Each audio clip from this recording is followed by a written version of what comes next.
Thank you, Mr. Vice Mayor and council members. Bob Weeks, 2451 Regency Lakes Court. First of all, I do want to thank the city council or the city staff for choosing to handle this tax abatement through the EDX program rather than the industrial revenue bond program, which is how these tax abatements are oftentimes handled, because that's a very confusing factor. Many people think when we have industrial revenue bonds that it's the city that's actually lending the applicant the money, and that's not the case at all. I think us who have an interest in these things know that, but the general public, I think, doesn't.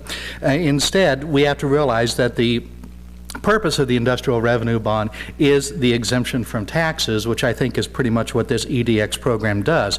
So with EDX, we stripped away this level of obfuscation, and we're left with what's really going on here, which is, I hate to use this word because it's kind of harsh, it's corporate welfare. And that word's harsh because welfare is not good for either the recipient or the giver of it. And that's really what's going on here. It's either that or this. We have to recognize that our taxes are too high, because if it's really true that we have to abate these property taxes in order for this company's expansion to be economically feasible, then we have a grave problem. We have to realize that our taxes are simply too high in Wichita and to some extent Sedgwick County and USD 259, because if we have to say you are forgiven from property taxes in order for companies to invest in Wichita, we have a real big problem, I believe, partly because these incentives end up increasing the cost of government for everyone else. Other people's taxes are higher because we rebate or forgive these taxes for certain people that fit into certain parameters and programs. Other people's taxes are higher. They resent that. They want the same treatment. So they're down here at City Hall seeking the same type of treatment. It leads to a cycle of dependence where we end up having City Hall managing more and more of our city's economic growth and economic development. And furthermore, we have to realize that it's been found that these types of incentives simply don't work. 2 years ago, the Kansas Legislative Division of Post Audits looked at the use of economic development incentives in Kansas, not strictly the type that we're talking about here today, but economic development incentives that are very similar in some ways, finding that Kansas spent $1.3 billion over 5 years on these types of incentives.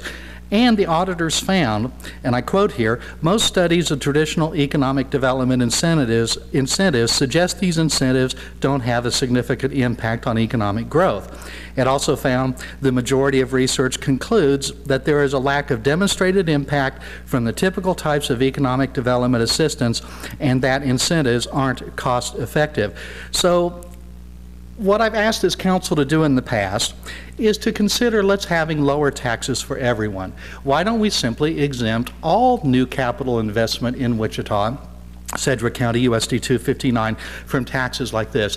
We don't have to worry about companies looking at the EDX program, and I looked at it just this morning. There's a wide range of criteria that we have trying to decide which companies will be worthy of this type of assistance and which are not. Some of those are objective, some of them are very subjective, subject to the approval of city staff, and then subject to the political process through the approval of you people. That induces a lot of uncertainty in the decision of whether to make an investment in Wichita. No longer is a company simply worried about the economics of an investment. Now they have to worry about success in the political process as well. If we were to exempt all new capital investment from taxes, we'd have a much level playing field. We could hang up a big sign that says Wichita is open for business. I think we'd see a growth in business here that would be fantastic for everybody. Thank you for your attention, and I'd be happy to stand for a question if there is one. Look like there's any questions. Oh, we do have one. Mr. Skelton. Hey, Bob, thanks for your comments. Maybe you could address how we should deal with this when it comes, nationally. We've got to compete with other regions who are willing to hand out even more than Wichita. Mm-hmm. That's an issue, and there are two things. First of all, I have asked our federal office holders if they would seek to somehow eliminate this job poaching at the national level. That would be one thing, because it's an arms race that's not productive at all. The other thing is like I mentioned, if we were to just work on lowering taxes for everybody, lowering the cost of government, and I realize the city's done some things to take steps in that way, but we would have a level playing field where everybody could count on low tax taxes. They wouldn't have to count on fitting into some sort of program, and there's a risk in that. Hey, I appreciate that. I do agree in part with what you said, and just I asked you.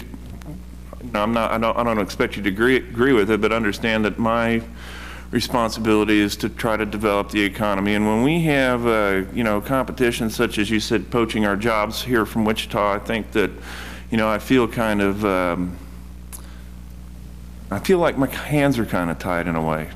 Well, I can understand that, Mr. Skelton, and I think that if we were to try a more free market approach to economic development in Wichita, that would be something that's very unusual across the country. That could be a competitive advantage for Wichita that other places are not necessarily trying. Thank you, sir. You bet. Thank you, Bob.